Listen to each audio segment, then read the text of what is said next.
Baron Trump's Marvelous Underground Journey, Chapter 11, Pleasant Days Passed Among the Micamenkeys, and Wonderful Things Seen by Us, The Spectral Garden and a Description of It, Our Meeting with Damoiselle Glowstone and What Came of It, Crystallina's Heart on a Screen is the illustration in this chapter, and if it wasn't for the angled lines going towards this heart shape on a wall, we might think that it's a window to the outside world of light. And we have this coming from the other side of a room. And there's a person that could be said to be facing what's about 90 degrees from that. We have some stairs, and we have an archway, but archways within the archway, probably 3, although from that angle you're only seeing 2. And something within that, maybe a few people or something or so within that. 7 people on some elevated section, and then below in the main there's another person with like the thing on his head, kind of like the or neck or whatever, kind of like the other ones, probably a group of judges, or perhaps it was a religious place. But from now on, Lord Bulger and I made ourselves perfectly at home among the Micamenkeys. One of the royal barges was placed at our disposal, and when we grew tired of walking about and gazing at the wonders of this beautiful city of the underworld, we stepped aboard our barge and rowed hither and thither on the glassy river, and if I had not seen it myself, I never would have believed that any kind of shellfish could ever be taught to be so obliging as to swim to the surface and offer one of their huge claws for our dinner, politely dropping it in our hand the moment we had laid hold of it. On one of the river banks, I noticed a long row of wooden compartments, looking very much like a grocer's bins. But you may think how amused Bulger and I were upon coming closer to this long row of little houses to find that they were turtle nests, and that quite a number of the turtles were sitting comfortably in their nests, busy laying their eggs, which, let me assure you, were the most dainty tidbits I ever tasted. Now, most types of turtles, you legally couldn't do that sort of thing, or it's just, too taxing for the resources. I think I informed you that the river flowing through Goggleland was fairly swarming with delicious fish, the carp and sole being particularly delicate in flavor, and knowing as I did what a tender-hearted folk the Micamenkeys are, I had been not a little puzzled in my mind as to how they had ever been able to summon up courage enough to drive a spear into one of these fish, which were as tame and playful as a lot of kittens or puppies, and followed our barge hither and thither, snapping up the food we tossed to them, and leaping into the air, where they glistened like burnished silver as the white light sparkled on their scales. But the mystery was solved one day when I saw one of the fishermen decoying a score or more of fish into a sort of pen shut off from the river by a wire netting. Scarcely had he closed the gates when, to my amazement, I saw the fish, one after the other, come to the surface and float about on their sides, stone dead. This, little baron, explained the man in charge, is the death chamber. Hidden at the bottom of this dark pool lie several electric eels of great size and power. And when our people want a fresh supper of fish, we simply open these gates and decoy a shoal of them inside by tossing their favorite food into the water. The executioners are awaiting them, and in a few instants, the fish, while enjoying their repast and suspecting no harm, are painlessly put to death as thou hast seen. Oh yeah, that's not a painless way to go to death, although people did used to believe that drugging and shocking things to death was a painless way to die or something. One part of the city of the transparent folk, which attracted Bulger and me very much, was the Royal Gardens. It was a weird and uncanny place, and upon my first visit I walked through its paths and beneath its arbors upon my toes, and with bated breath, as you might steal into some bits of fairyland, looking anxiously from side to side, as if at every step you might expect some sprite or goblin to trip you up.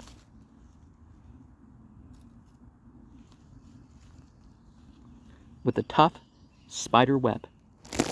or brush your cheeks with their cold and satiny wings.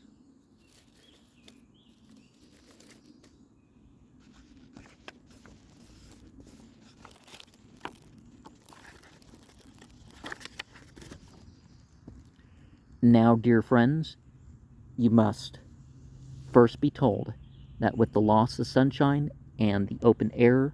the flowers and shrubs and vines of this underground world gradually parted with their perfumes and colors, their leaves and petals and stems and tendrils growing paler and paler in hue, like lovelorn maids whose sweethearts had never come back from the war. Month by month, the dark greens, the bluish pinks, the golden yellows, and the deep blues pined away, longing for the lost sunshine and the wooing breeze they loved so clearly, oh dearly, until at last the transformation was complete, and there they all stood or hung bleached to utter whiteness, like those fantastic clumps of flowers and wreaths of vines which the feathery snow of April builds in the lifeless shrubs and trees. I cannot tell you, dear friends, what a strange feeling came over me as I stepped within this spectral garden where ghost-like vines clung in fantastic forms and figures to the dark trellises, and where tall lilies, whiter than the down of eider, stood bolt upright like spirits, doomed to eternal silence, denied even the speech of perfume, and where huge clusters of snow, chrysanthemums, fluffy feathery forms, seemed pressing their soft bodies together like groups of banished celestials in a sort of silent despair, as they felt the warmth and glow of sunlight slowly and gradually quitting their souls, where lower down great roses with snowy petals wider than the seashells hung motionless, bursting open with eager effort as if listening for some signal that would dissolve the spell put upon them and give them back the sunshine, and with it their color and their perfume, were lower still beds of violets bleached white as fleecy clouds seemed wrapped in silent sorrow at loss of the heavenly perfume which had been theirs on earth, were above the lilies' heads shot long, slender, spectral stalks of sunflowers, almost invisible, loaded at their ends with clusters of snowy flowers, thus suspended like white faces, looking down through the silent air and waiting for the sunshine that never came. And higher still, all over and above these spectral flowers, entwining and enwrapping and falling festoon and garland-wise, crept and ran like unto long lines of escaping phantoms, ghostly vines with ghostly blossoms, bent and twisted and wrapped and coiled into 1,000 strange and fantastic forms and figures, which the white light with its inky shadows made alive and half human, so that movement and voice alone were needful to make this garden seem peopled with sorrowing sprites, banished to these subterranean chambers for strange misdeeds done on earth, and condemned to wait 10,000 years ere sunlight and their color and their perfume should be given back to them again. While strolling through the royal gardens one day, Bulger suddenly gave a low cry and bounded on ahead as if his eyes had fallen upon the familiar form of some dear friend. When I came up with him, he was crouching beside the demoiselle Glowstone, who, seated on one of the garden benches, was caressing Bulger's head and ears with one of her soft hands with its filmy like skin, while the other held its black fan pressed tightly against her bosom. She looked up at me with her crystal eyes and smiled faintly as I drew near. "Thou seest, little Baron," she murmured, "Lord Bulger and I have not forgotten each other. Since our presentation at court, I had been going through and through my mind in search of some reason for Bulger's sudden affection for Demoiselle Glowstone, but had found none. I was the more perplexed,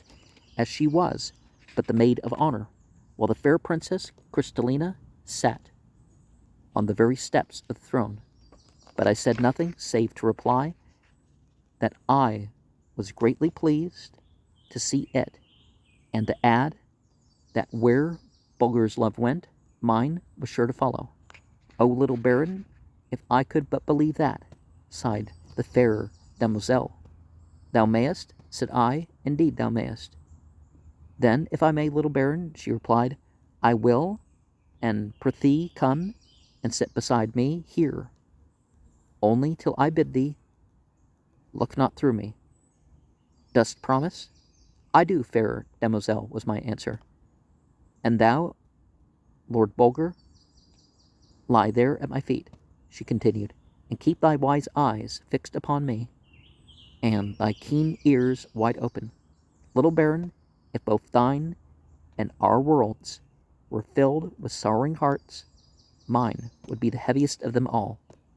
List, oh list, to the sad, sad tale of the sorrowing maid with the speck in her heart, and, when thou knowest all, give me of thy wisdom." Oh, okay, there is a speck on the projection.